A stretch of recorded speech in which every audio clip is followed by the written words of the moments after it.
لله رب العالمين الرحمن الرحيم مالك يوم الدين۔ السلام علیکم سامعین، 2 رمضان المبارک اور 13 مارچ ہے۔ خبر کا عنوان ہے غزہ میں تراویح اور افطار۔ سب سے اہم سوال یہ ہے کہ کیا مسجد اقصی میں نماز تراویح ہو رہی ہے؟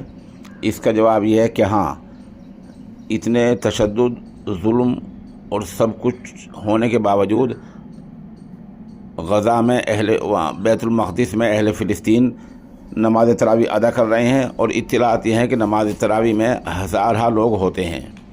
البتہ یہ خبر ابھی مصدق نہیں پہنچی ہے کہ کیا اعتکاف ہو رہا ہے یا نہیں۔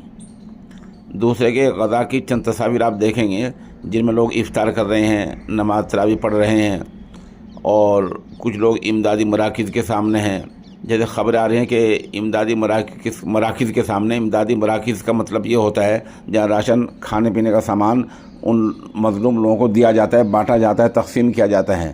وہاں بچے، بوڑھے، خواتین، مرد سب قطار میں لگے ہوئے ہیں۔ اور اس طرح رہی بات اسرائیل کے حملوں کی، اسرائیل ابھی باز نہیں آیا اور وہاں لگاتار ماہ مبارک میں بھی حملے ہو رہے ہیں۔